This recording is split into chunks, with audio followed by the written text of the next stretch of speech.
Ser podcast.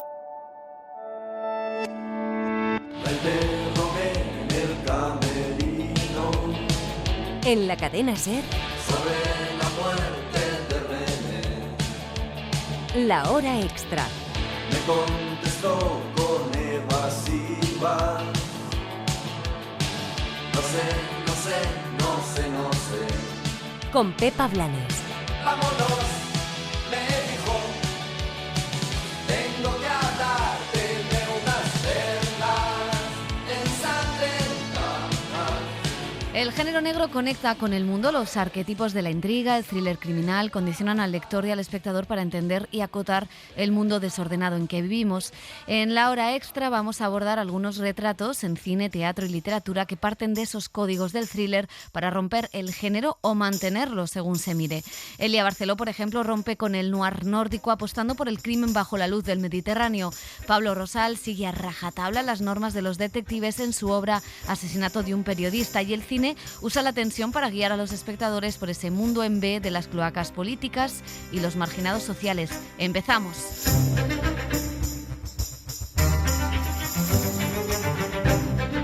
Si hay un creador que sabe lo que es jugar y contraponer géneros, es Pedro Almodóvar. El melodrama ha sido su bandera, pero sin dejar de lado la comedia, el western y hasta el thriller. Todos esos géneros que también ha reflejado en el cine los vuelca ahora en la literatura. Hay thriller, relato histórico, memorias, confesiones y comedia en Mi último sueño, libro de relatos en Reservoir Books. Yo fíjate que es otra sensación que se me va pasando con las entrevistas, pero sí que la tuve al principio. Y sobre todo cuando estábamos haciendo el audiolibro, me sentía más expuesto en los cuentos que en mis películas. A pesar de que mis películas son más grandes en cuanto a superficie, son imágenes, da la sensación de que uno se expone más en una imagen vista que... Pero los relatos rezuman un tipo de melancolía a veces y de soledad, que es algo muy íntimo y que yo no me gusta hablar de ello, y que sin embargo está. Y algunas otras cosas más, sí. Yo me encuentro más expuesto de momento, debe ser porque nunca he hablado de los relatos. Como Almodóvar, subversivo con las reglas de los géneros, la escritora eldense Elia Barceló tenía claro que quería cambiar algunas cosas del noir clásico. Cansada de tanta niebla, del frío nórdico y de que las víctimas siempre fueran mujeres, ha creado una nueva serie detectivesca de misterio titulada Santa Rita. ¿Por qué esta, no sé si obsesión, pero esta iniciativa de cambiar el noir y de hacerlo mediterráneo, que esto nos gusta mucho a las dos? Porque, chica, es nuestra zona, nuestra región, y yo me cansé muchísimo de tantas nieblas y tantas oscuridades y tantos policías y detectives angustiados, obsesionados, alcohólicos. Y dije, chica, policía hay en todas partes, se mata en todas partes, porque no lo vamos a poner en un sitio donde... Aparte del crimen, también hay bugambillas, palmeras, paellas, cervecitas con los amigos, cosas buenas. Oye, y en esto del Mediterráneo, de la luz, de las paellas, del olor a jazmín, ¿qué aporta eso al thriller? Porque claro, alguno puede pensar, bueno, pero con tanta luz, y es como, bueno, mira Chicho y el Serrador con quién puede matar a un niño. Es maravillosa, maravillosa, es de mis películas favoritas y me impresionó. Yo cuando la vi me impresionó justo eso, que todo lo malo pasa a pleno sol. Y en la película esta de Al final de la escalera, las peores escenas también pasan con una luz en una casa preciosa llena de ventanales y tal. Y se trata solo de saber girar las cosas, porque en la realidad las cosas malas no solo pasan cuando llueve o cuando está oscuro. O sea, te pueden dar unas noticias horrorosas en el día de primavera más bonito del mundo. Y en este caso, en el primero decías que había un homenaje a Agatha Christie, sí. En este caso a Colombo. Sí. Maravilla. Me encanta Colombo, me encanta. ¿Qué le va a hacer? Me gustaba cuando lo empezaron a emitir, cuando yo era jovencita, y ahora que ha pasado, ni se sabe el tiempo, siempre busco dónde lo están emitiendo porque me gusta verlo. Y me parece muy inteligente esa forma de narrar la historia, que tú desde el principio sabes quién lo ha hecho y además en general lo ha hecho bien. Y tienes la sensación de que no hay fisuras Y se trata de que Colombo encuentre esas fisuras y consiga romperlo, ¿no? Y eso me parece maravilloso. Y en este caso vuelve a haber una víctima hombre, que esto es una cosa que tú tenías también muy claro. Sí. Ya han muerto muchas mujeres y de maneras Eso muy es. desagradables. Eso es, muy bien, me alegro mucho que lo veas. Y bueno, tengo que decir que hay gente, yo no estoy mucho en redes sociales, pero hay un par de personas en Twitter que me han dicho si no me parece una cochinería hacer una cosa así. Y me llama mucho la atención que en casi todas las novelas, sobre todo de asesinos en serie, quien muere son chicas que son asesinadas, chicas jóvenes, guapas, preciosas, con un futuro precioso por delante, y a nadie le parece mal, le parece que bueno, que matar mujeres es lo que se hace, ¿no? Y tú haces 2 novelas donde quien muere es un señor y te dicen, oye, que ya llevas 2 donde matas a un hombre. Bueno, pues chico, igual muere la oveja que el cordero, ¿no? Así que... Y Santa Rita es también muy importante en términos de representación, no solo porque es entretenida y muy divertida y además se disfruta muchísimo, sino porque la protagonista es una mujer de más de 90 años. Sí, 93. Que esto es imposible que pase en la literatura o en el cine. Sí, eso es algo que también me tomo muy en serio, lo de dar voz a mujeres de todas las edades, porque no quito a las chicas jóvenes, o sea, no es que de ellas prescinda, pero en Santa Rita, por ejemplo, hay desde estudiantes de 20 años hasta Sofía, que tiene 93, pasando por todas las edades. Lola Galindo tiene, la inspectora, tiene 42, creo, luego hay muchas de 60 y tantos, 70, hombres y mujeres, porque de verdad, o sea, la vida no se acaba después de la menopausia. Hay mucho más. A lo mejor hay señores a los que le parece que una mujer que ya pasó de la menopausia, ya no es interesante.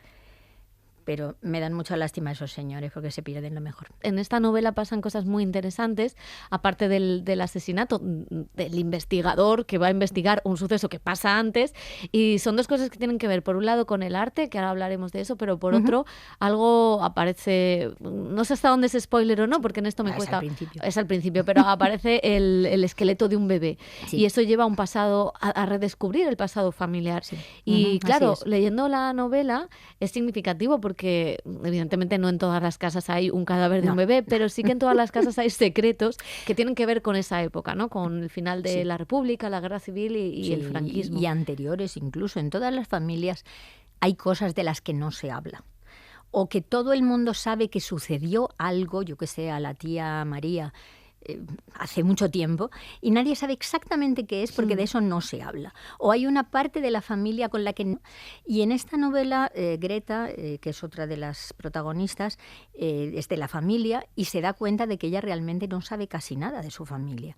Entonces empieza a investigar porque el sitio es muy bonito, fue fundado en 1862, hay muchísimas historias y siempre estuvo en manos de su familia, siempre fue pasando de médico a médico porque en principio era un balneario, luego fue un psiquiátrico, luego un sanatorio y entonces ella empieza a descubrir cosas, algunas bonitas pero otras que no son tan bonitas. En una casa de 150 años ha pasado de todo. Claro, y más ligada a la historia de un país que tampoco es bonita. No, también hay momentos muy bonitos, pero hay muchos que son momentos de pena, de rabia, de vergüenza y de los que deberíamos tomarnos en serio, retrabajarlos y limpiarlos. Limpiar las heridas es muy importante, si no luego la cicatriz se queda muy fea. Pues sí. Y el otro tema es el arte. Junto a ese esqueleto del bebé aparecen unos cuadros, aparentemente de Kandinsky, Jawlensky y de una pintora a la que no recordamos porque, como pasa en la historia del arte, los nombres de las mujeres artistas no nos suenan de nada. Así es. Es muy curioso que ahora yo cuando voy por ahí por la calle me da la sensación de que la única pintora que ha existido nunca en el mundo es Frida Kahlo, porque ahora la han puesto en plan así icónico en bolsos y mochilas y pañuelos y tal. Pero ha habido centenares de excelentes pintoras de las que no tenemos recuerdo.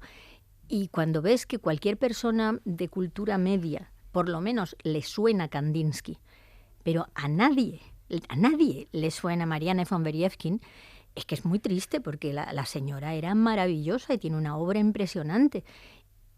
Y estuvo trabajando, o sea, eran amigos, ella y Kandinsky, Jawlensky era su amante y tal. Y no, la hicieron desaparecer, la borraron.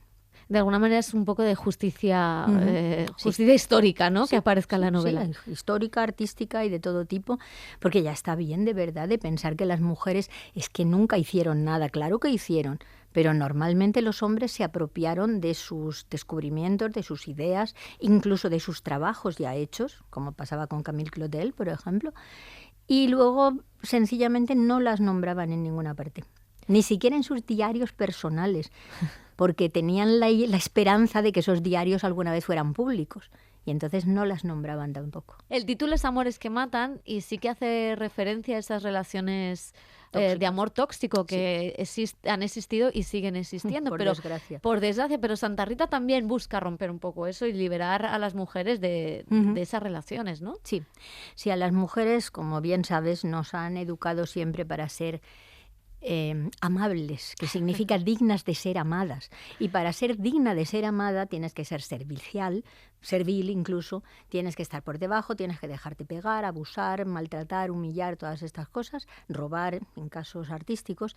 Y entonces, por supuesto, no me parece bien.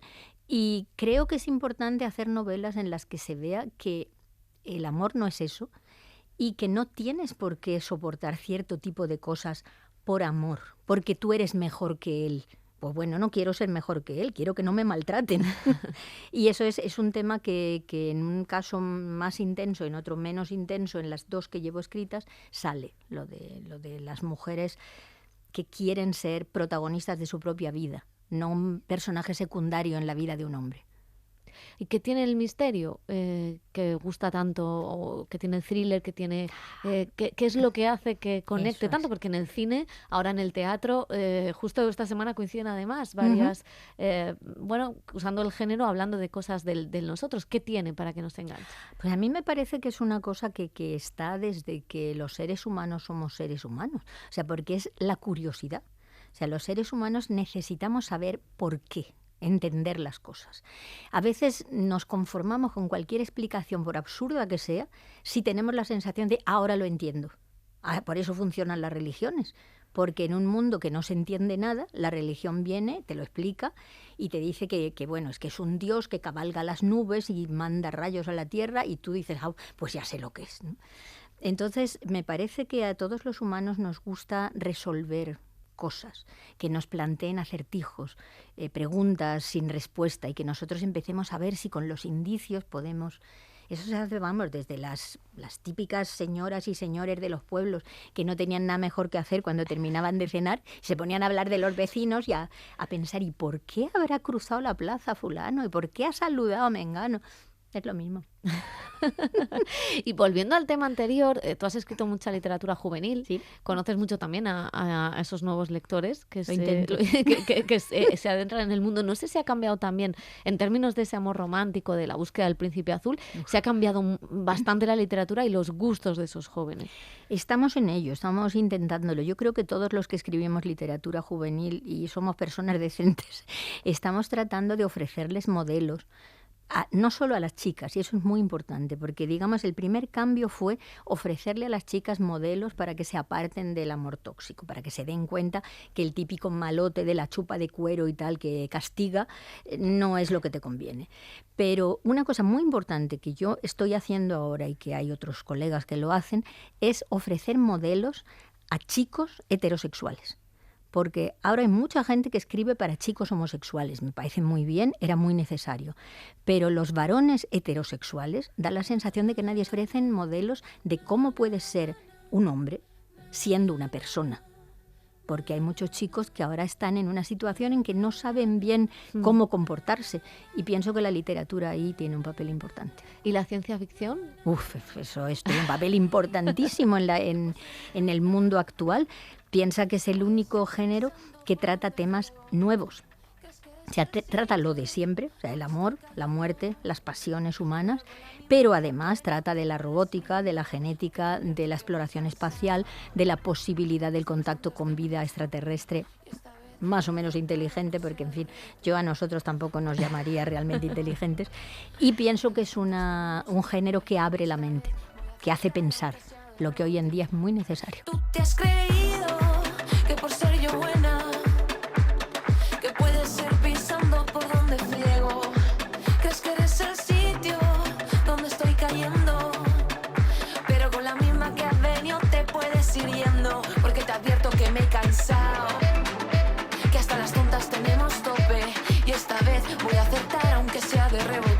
Los asesinatos no siempre pasan cuando llueve o cuando está oscuro, también suceden a la luz del día y en lugares con sol y paella, nos decía Elia Barceló. El cine se ha encargado quizá de crear ese cliché, ese imaginario del suspense vinculado a unos colores y a unos personajes determinados. Y es también el cine esta semana el que se sale un poco de esos estándares. Por ejemplo, Conspiración en el Cairo es un thriller que indaga en las intrigas del poder entre distintas facciones del Islam dentro de la Universidad de Egipto. Tariq Saleh es el director que muestra escenas de muchos religiosos dentro de la universidad conspirando por controlar el mundo islámico. En este momento necesitamos al mejor candidato para suceder al gran imán. ¿Quién hay dentro? Tenemos ojos y orejas, pero es delicado. Y nos queda una mirada más al thriller, o más bien una obra de misterio y de detectives. El dramaturgo Pablo Rosal, que tuvo muy buenas críticas con Los que hablan, ha creado un texto, Asesinato de un fotógrafo, y lo ha puesto en manos del director de escena, Ferran Dordal. Ambos juegan con el género, sí, pero también lo parodian, lo homenajean y retratan una ciudad, Barcelona, una sociedad, la española, y unos personajes en esta obra que ha estrenado el Teatro de la Abadía tras pasar por la Sala Becker de Barcelona, y que tiene un lenguaje muy cuidado y muy especial y una puesta en escena que potencia la voz, el sonido, la interpretación de un solo actor y también la fotografía.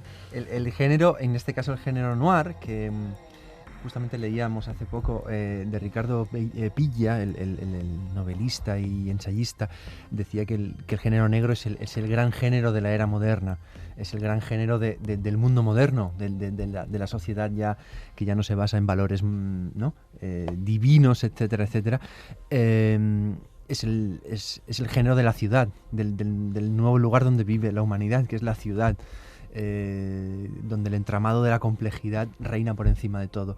Y entonces efectivamente el género, y en este caso el género negro, lo que hace es acotar, limitar mucho para entender la ciudad, limitar la ciudad a unos códigos morales que son deudores de lo medieval casi, del buscar la verdad por encima en medio de todo este laberinto, ¿no?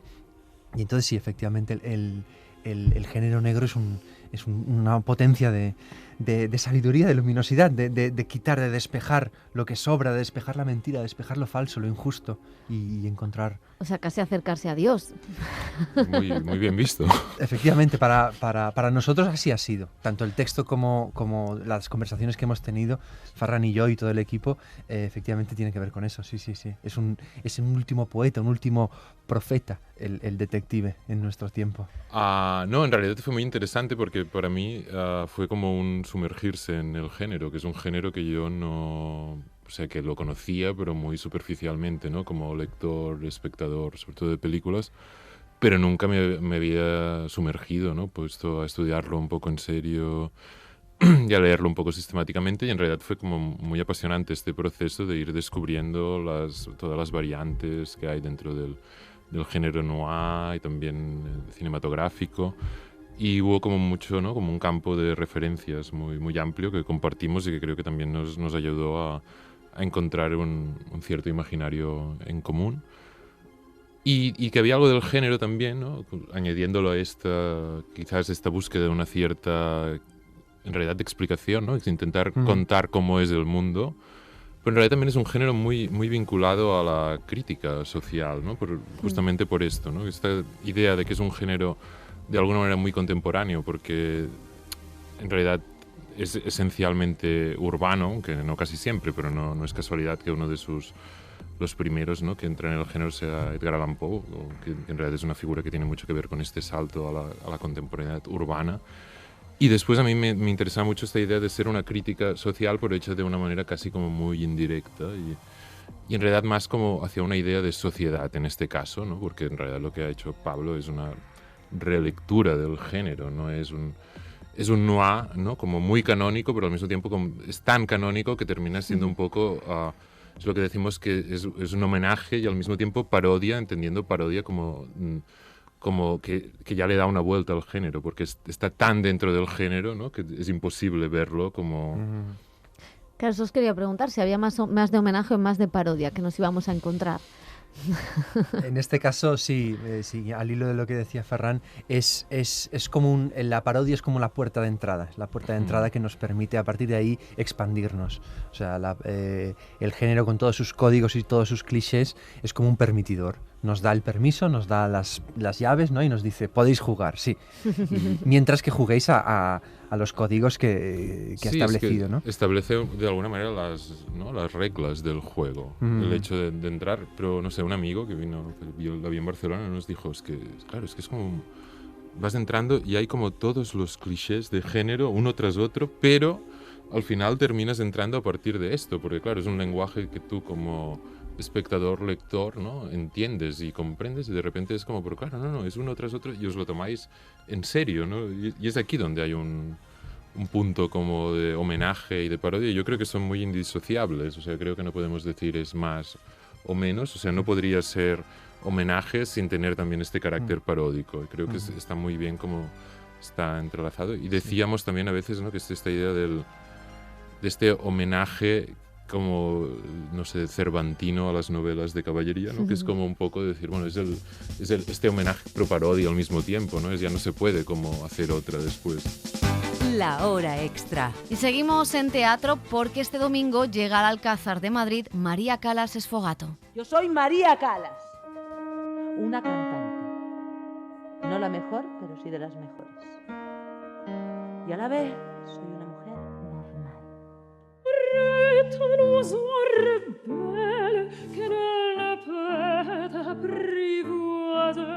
En 2023, como saben, se está celebrando el centenario de la muerte de la soprano. María Calas Esfogato es un homenaje a la memoria de la diva, pero que profundiza en la mujer, en María, mucho más allá de la Calas. Un viaje por sus recuerdos, sus conflictos y, ante todo, por su pasión por el arte. Dani de la Fuente. 16 de septiembre de 1977. María Calas fallece a los 53 años en su apartamento de París, donde ha pasado recluida sus últimos días. A las puertas se agolpan decenas de periodistas. A este momento nos traslada María Calas Esfogato, un texto de Pedro Villora que dirige Alberto Frías. Hacemos un repaso sobre su vida. Hay dos Marías. Por una parte María y luego está la Calas. Entonces recordamos lo mejor que ha vivido, que suele ser en el escenario, donde todo el mundo la quería, donde todo el mundo la aplaudía, donde todo el mundo la admiraba. Y luego recordamos esta María de verdad, la mujer, la que está sola en su casa, la que ve ese final.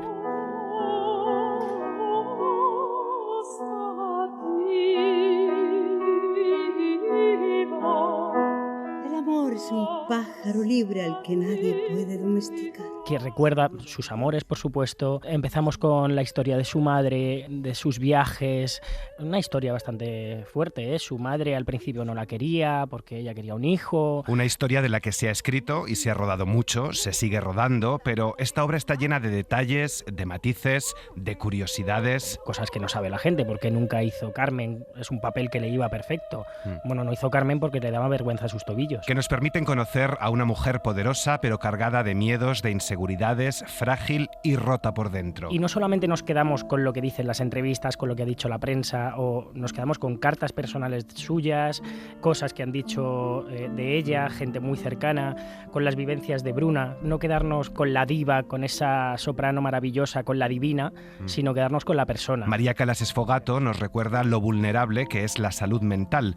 Mabel del Pozo es María, la soprano Eva Marco es admiradora desde niña de la Calas. Desde pequeña quería hacerle un homenaje porque realmente yo empecé a cantar por ella, por un disco que mi padre me regaló. De ella nace este espectáculo. Adieu, notre petite table. Que hablamos de su desarrollo como persona y como artista, y no tanto de sus conflictos amorosos, sino realmente del conflicto vital que ella tenía, que era enorme, y lo que luego dio lugar al nacimiento de ese mito, ¿no? Las dos Marías, María y la Calas, no están solas. Bruna, su ama de llaves, la acompaña hasta el final. Recorre con ella ese viaje por la memoria. A la música se lo he dado todo y todo me lo ha devuelto con creces, incluso después de traicionarla. No fue una traición. Claro que sí. Sino un descanso. Anabel Maurín es Bruna. Es la que la baja a tierra, la que puede reírse de ella y casi hacer que ella se ría de sí misma. Es que es Quijote y Sancho. muy parecido en otro lugar.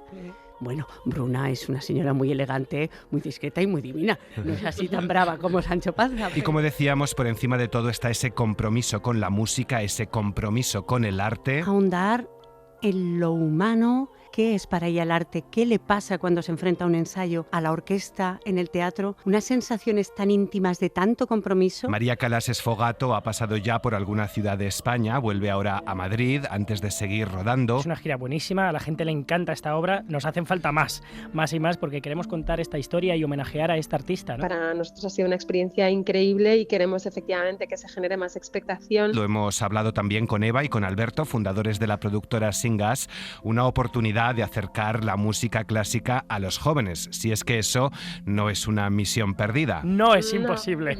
Yo creo que hay que acercarlo desde lo visual, desde lo teatral, en el caso de María Calas Sfogato. No te puedes imaginar la cantidad de personas y gente joven que está dándole una oportunidad a la ópera. Yo siempre he dicho a Eva que tenemos que dar el brócoli con un poquito de chicha. No se la pierdan.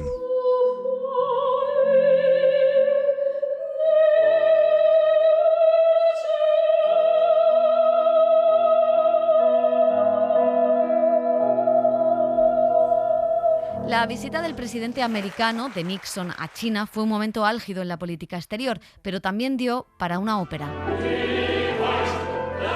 El Teatro Real evoca la visita del presidente a Beijing en 1972 con una obra minimalista de John Adams que se ha instalado en el repertorio 3 décadas después de su estreno y que arranca este mismo lunes en el Real. Y vamos a seguir con teatro porque este lunes se celebra en Cádiz los premios Max que van a reivindicar aquellas obras y espectáculos que han destacado en esta pasada temporada. Un reportaje de Laura Martínez Santamarina. El próximo 17 de abril se celebrará la 26ª edición de los premios Max de las artes escénicas. Esta vez será Cádiz la ciudad que acogerá la gala. Desde 1998 la finalidad de los Max ha sido visibilizar el trabajo nacional de las producciones escénicas más destacadas y así dar a conocer nuevos trabajos, creadores y artistas. Este año se ha batido el récord de inscripciones con un total de 529 espectáculos participantes, un dato muy significativo de la producción escénica nacional. Esta vez son los artistas Ana López Segovia y José Troncoso los elegidos para codirigir la gala. Quiero decir, parece que nunca vamos a conseguir esa habilidad, pero a la vez yo creo que son cada vez más necesarias, ¿no? Frente a este tiempo que hemos vivido de tanta pantalla, encerrados, ¿no? Que nos comunicamos con el resto del mundo a través de la tecnología. De pronto estas cosas, ¿no? De seres de carne y hueso encima de un escenario, hablándote directamente, respirando contigo. Yo creo que eso es algo muy necesario y es hasta vanguardista de pronto, ¿no? Se convierte en algo totalmente inédito. Los premios Max contemplan 20 categorías y entre los 5 nominados finalistas de cada una de ellas destaca la obra de María Goirizelaya, directora y productora de Yerma, una reinterpretación de la obra de Lorca sin una palabra del poeta en este texto, adaptado a la realidad de hoy. Una obra impulsada por La Dramática Errante, un sello artístico que la creadora comparte con Anne Picaza, la actriz protagonista de esta obra. También era para mí muy importante reivindicar el hecho de cómo las mujeres nos hemos también empujadas también por ese capitalismo a retrasar nuestro momento de ser madres, cómo muchas de las mujeres no quieren serlo y todavía cuesta manifestar el hecho de que no quieres ser madre o de que no quieres hacerte esta pregunta, porque ¿por qué tienes que hacerte esta pregunta, no? Porque llega ese momento vital en el que toda mujer tiene de forma imperante que hacerse la pregunta de si quiere ser madre o no. Yerma suma un total de 3 nominaciones a Mejor Adaptación o Versión de Obra Teatral, Mejor Dirección Escénica y Mejor Actriz para Anne Picaza, quien defiende el cambio de foco y la mirada hacia el público para que las obras puedan tener una vida más larga sobre los escenarios. No hace que el trabajo sea mejor o peor, pero es verdad que ayudan, ¿no? En nuestro caso, siendo una compañía de Bilbao que prácticamente acaba de empezar, aunque llevamos muchísimos años trabajando, sí que pensamos que puede ayudarnos a la visibilidad, a ampliar el recorrido de la obra y a que haya más gente que pueda conocer el espectáculo y la compañía, ¿no? Tanto para estos espectáculos que estamos haciendo, Altsasu y Yerma, o para las obras que vendrán. Altsasu, otra de las producciones de La Dramática Errante a cargo de Goirizelaya, compite en la nominación a Mejor Espectáculo de Teatro junto con La Infamia, Crimen y Castigo, Zona Inundable y La Voluntad del Creer, una historia de Pablo Messiez sobre tener fe en la fe. Para poder creer es necesario tomar la decisión, ¿no? De, bueno, venga, sí, voy a creer en esto, ¿no? Uno a veces piensa en la fe como si viniera de algún sitio y nos tomara completamente, pero creo que antes tiene que haber ese movimiento en la voluntad, ¿no? Y eso pasa con la actuación también. En mejor espectáculo musical destaca La gata perduda, una ópera comunitaria que tiene como protagonistas a los vecinos y vecinas del barrio del Raval en Barcelona. Todo un trabajo referencial para hacer teatro desde otro lugar. En las nominaciones a mejor dirección escénica están Xavier Bovés y Alberto Conejero, por su obra El mar, visión de unos niños que no lo habían visto nunca. Una historia de aprendizaje contada a través de los objetos. Ha sido muy bonito el trabajo de equipo y me gusta recalcarlo porque era imprescindible. Hay detrás también, en toda esta búsqueda de objetos que son de los años 30, hay objetos cedidos por coleccionistas, otros son reproducciones, como los cuadernos, lógicamente. La imprenta, pues todos los papeles que están impresos en escena, gracias a una directora de arte, Ana Uqué. Y después, algunos conocéis el trabajo, yo trabajo con objetos, me gusta la proximidad, la intimidad. En este caso, queríamos poder acceder a más público, ¿no? Los premios Max apuestan por dar visibilidad a las obras descentralizadas, para dar un empujón y hacer comunidad entre las diversas compañías nacionales y crear así una red de encuentro y diálogo. Además, se conceden 3 premios especiales: los premios Max de honor a la compañía Tricicle, premios Max aficionado o de carácter social a Payas Hospital y premio Max aplauso del público. Y vamos con unas píldoras de cultura queer, el encuentro literario que ha tenido lugar esta semana en el Museo Reina Sofía, organizado por Marired, librería especializada en esta temática.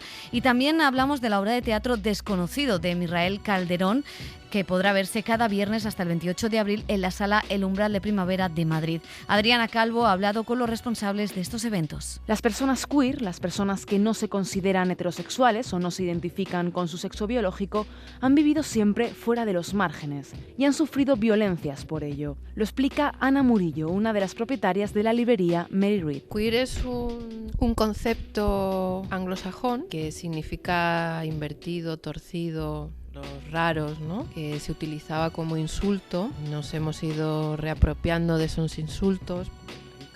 Una serie de discursos y mensajes de odio que les llevó a soñar con la idea de un espacio seguro, un lugar de encuentro, pensamiento y cultura. Sandra Zendal es otra de las propietarias de Mary Read y editora en Con tinta me tienes. Había un vacío en relación a todo lo que tiene que ver con un catálogo más especializado en teorías queer fundamentalmente y en transfeminismos, ¿no? Queríamos que esto fuera un espacio realmente para una comunidad que ya existía y que estaba muy carente de lugares donde poder encontrarse. Finalmente, en mayo de 2021, nació Mary Read y ahora han organizado su primer encuentro de literatura queer. Ana nos recomienda 3 obras para introducirnos en este género. 2 ensayos y una novela. Los ensayos, uno de ellos es Ética Marica, de Paco Vidarte. El otro es de Víctor Mora, que se llama Quien teme a lo queer. Y la novela, Stone Bush Blues, de Leslie Finberg, que cuenta las violencias que recibía el colectivo LGTB allí en Estados Unidos, cuáles eran sus luchas, cómo creaban redes y comunidad.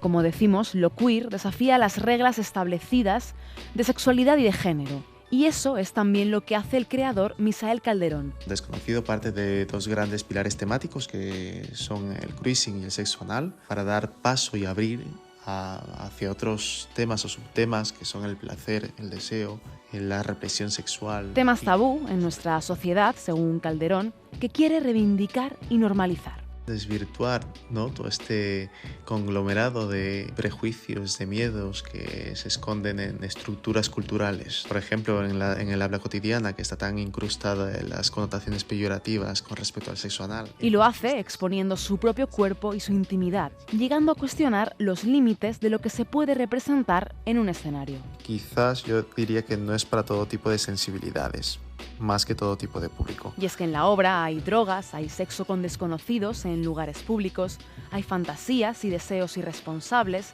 pero sobre todo hay una promesa de no ser silenciados ni reprimidos nunca más.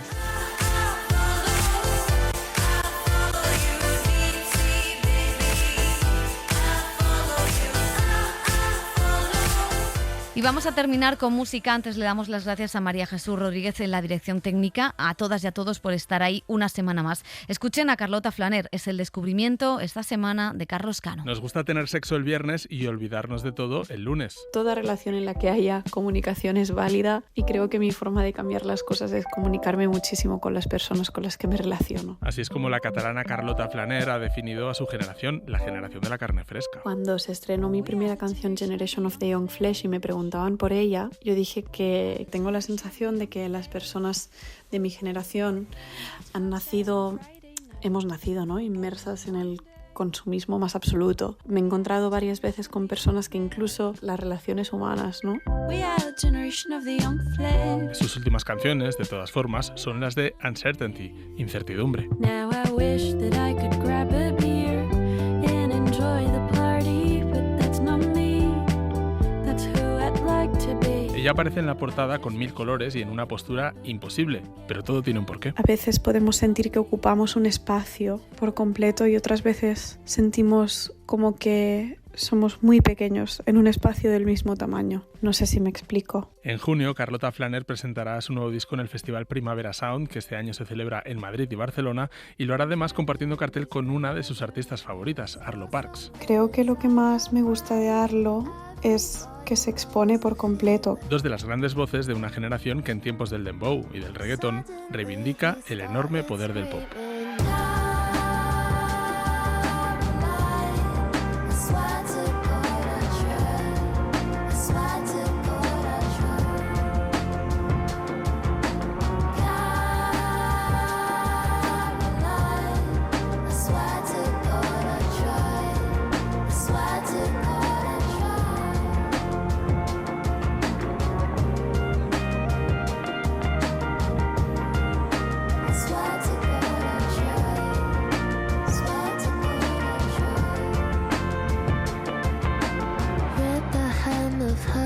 As she ran, panicking and weaving through the crowds on Oxford Street. Watched his world dissolve in his hands. Tried to roll a blunt and put his head between his knees.